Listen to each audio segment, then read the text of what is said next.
Toc toc, réveillez-vous, shalom. Eh bien, nous sommes hymne spirituel matinal. Merci de nous recevoir chez vous encore une fois au travers de cette vidéo, mes amis. Ensemble, qu'est-ce que nous voulons faire? Eh bien, c'est le moment de hisser les drapeaux. Jésus-Christ, Alléluia, Alléluia. Nouveau jour, nouvelle vie, nouvelles opportunités. Et pour vous et pour moi, bien-aimés frères et sœurs, n'est-ce pas? Et si on acclamait le Seigneur? Oh, merci pour cette belle semaine, une semaine d'amour, où l'amour nous a conduits. Nous avons ressenti l'amour de Dieu et Dieu nous a montré que nous sommes l'amour. On n'a pas besoin de chercher l'amour ailleurs. Et si on me demandait un conseil, je dirais tout simplement, j'aime puisque je suis l'amour. Alléluia, alléluia. Mes amis, c'est une année de mon utilité, une année onésime, l'année 2026. Cette semaine, puisque vous choisissez de hisser les drapeaux Jésus, vous avez choisi de hisser les drapeaux, cette journée, soyez bénis au nom puissant de Jésus-Christ. Nous venons de finir la semaine en bonté. Que le Seigneur vous bénisse. Chaque message, chaque réaction, chaque préoccupation, chaque commentaire, chaque j'aime, chaque partage, chaque abonnement nous a bénis et le royaume avance ensemble avec vous et nous. Celebrate Jesus, celebrate. Comme vous le savez, nous sommes en train de parler de quelques principes de l'utilité et le Saint-Esprit nous a permis de prendre un bon temps en train de parler de la discipline. Nous sommes encore là. Il y a une préoccupation des frères qui va nous permettre d'évoluer aujourd'hui. De cette préoccupation, nous transformons cela en enseignement. Merci pour chaque préoccupation. Ah. Celebrate Jesus. Celebrate. Pasteur, merci pour le travail. Tout d'abord, nous sommes bénis par chaque émission de hymne spirituel matinal. Moi, je dis gloire à Dieu. Moi-même, je suis béni par chaque numéro, surtout lorsque le Saint-Esprit nous donne ces messages chaque matin. Vraiment, il y a de quoi dire. Merci, mon ami, cher Saint-Esprit, car ce n'est pas moi, mes amis, c'est pas facile, mais c'est le Saint-Esprit de Dieu. Merci de faire confiance à nous. Merci de faire confiance à ces ministères parce que vous priez pour nous et vous nous encouragez. Ça fait vraiment du bien. C'est ainsi que vous qui ne vous êtes pas encore abonnés, faites-le. C'est aussi simple que ça. Nous sommes aussi bénis. Et là, pasteur, vous nous ouvrez l'intelligence concernant la discipline. La discipline selon le monde, entre parenthèses, la loi. Les fouets, les interdits de prison qui est fondé sur les choses visibles. Fondé sur les choses visibles et tandis que la discipline, c'est le Dieu, elle, c'est un appel, il s'agit d'un appel et non une imposition ou une pression externe. Alors, pasteur, que dites-vous quand même de Hébreux chapitre 12, le verset 6? Ça, c'est la préoccupation de notre frère. Hébreux 6 qui dit ceci, car le Seigneur châtie celui qui l'aime. Vous pouvez souligner aime. Il frappe de la verge tout ce qu'il reconnaît pour ses fils. Alléluia. Wow. Belle préoccupation. Nous vous encourageons aussi. Vous avez une préoccupation, vous avez quelque chose à poser, une question qui peut nous permettre de creuser, d'évoluer ensemble. N'hésitez pas, comme notre bien-aimé frère l'a fait. Alors, retenons ceci, bien-aimés frères et sœurs, non seulement notre frère qui a posé la préoccupation, mais tous ensemble, retenons ceci. Ici, mes amis, il est question, il est question de la motivation. Tout est question de la motivation.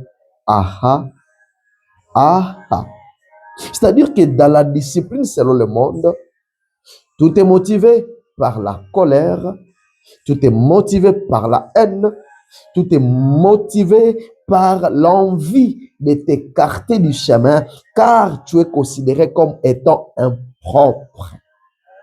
Mhm.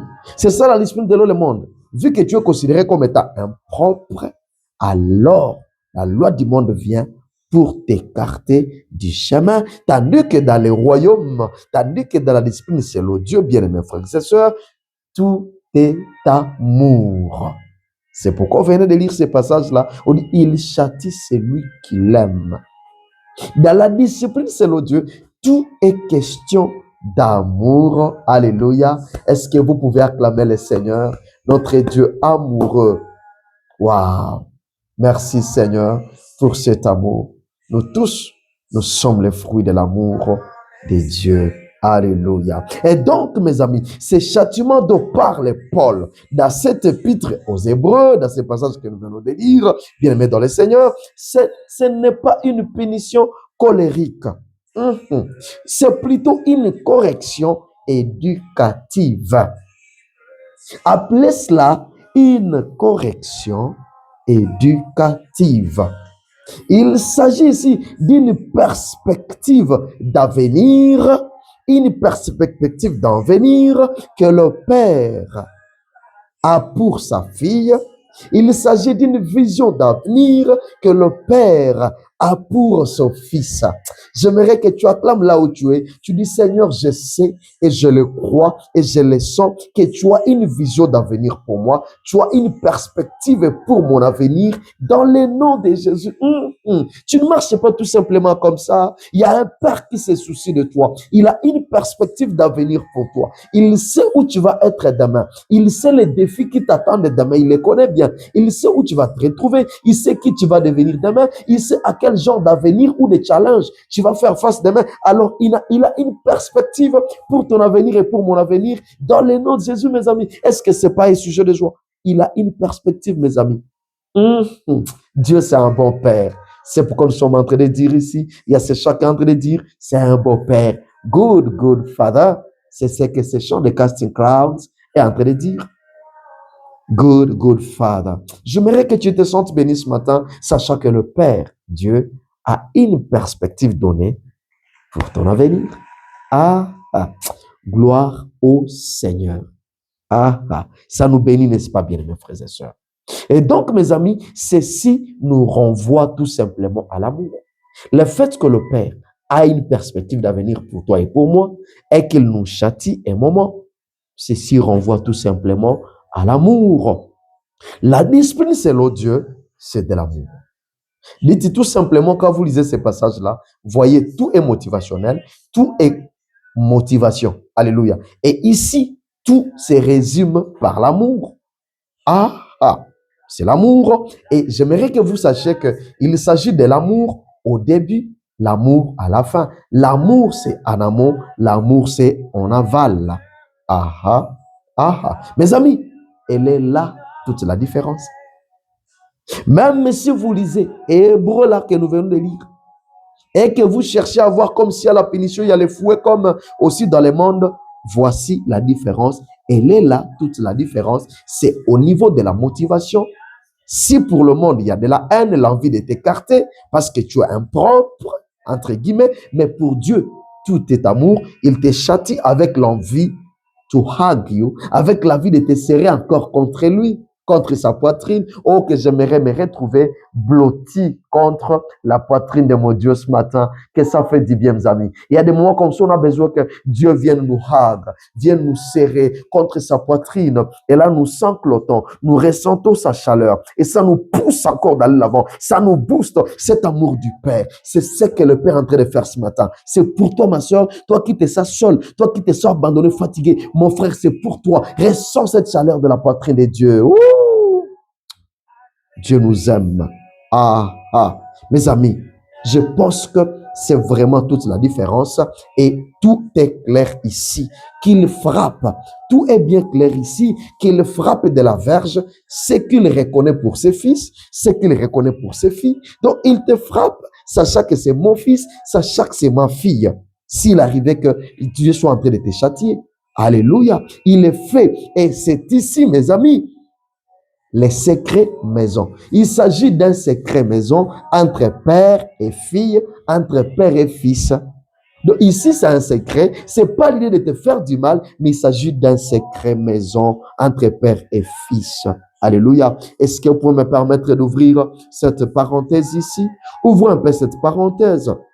Mhm. Ouvrons cette parenthèse ensemble, mes amis. Lorsque vous voyez quelqu'un qui est en train de passer des moments, ne soyez pas pressés de vous moquer de quelqu'un, ne vous moquez des larmes de quelqu'un qui subit les châtiments amoureux de Dieu. Il y a certaines personnes, il est en train de subir les châtiments amoureux de Dieu et vous vous permettez de vous en moquer. Vous commencez à vous moquer de lui. Ah, ne soyez jamais pressé de vous moquer de quelqu'un qui est en train de subir les secrets maison entre père et fils, père et fille. Vous vous en moquez, vous en faites toute une histoire. Il est bien possible, mes amis, que le lendemain, vous puissiez croiser cette personne en chemin. Et cette fois-ci, cette personne est en train de conduire une Jeep neuve. Ah, une Jeep qui lui aura été offerte par le Père, par l'amour du Père. Et donc, du coup, vous allez comprendre que ce fouet ou ce châtiment n'était pas vraiment une punition, plutôt c'était une expression d'amour paternel envers son fils ou envers sa fille. C'était une préparation pour la conduite d'une Jeep qui vient demain. Ah, il est possible qu'il y ait un frère qui soit en train de passer par des moments comme ça et vous vous en moquez. Qui sait? Peut-être que Dieu est en train de le préparer pour conduire une Jeep neuve demain. Alors, ne soyons pas pressés de nous moquer de tout le monde. Est-ce que ça passe ou ça casse? Que le Seigneur vous bénisse et que vous encourage parce que vous comprenez ces choses. Alléluia. Et donc, disons ceci, l'apôtre Paul faisait allusion. Disons ceci dans Hébreu que nous venons de lire. L'apôtre Paul est en train de faire allusion au châtiment des fouets. Ah! Au châtiment des fouets. Il y avait ce châtiment des fouets sévères et les châtiments douloureux qui étaient courants chez les Juifs. Il y avait cette culture-là des châtiments courants, les fouets douloureux dans le monde des Juifs à l'époque. Ah, c'est-à-dire ils étaient des grands hommes, ils pouvaient fouetter terriblement ces gens. Ils étaient forts dans les fouets à donner des coups. Ils pouvaient fouetter pas mal de gens. Alléluia. Mettez-vous en garde, mes amis. La Bible dit ceci. Mettez-vous en garde contre les hommes, car ils vous livreront aux tribunaux et ils vous battront des verges dans leur synagogue. C'est ce passage ici qui résume tout. Matthieu chapitre 10, le verset 17. Est-ce que vous voyez ceci? Voyez à quoi Paul faisait allusion. Car c'était vraiment d'habitude chez les Juifs de frapper les gens, de fouetter les gens.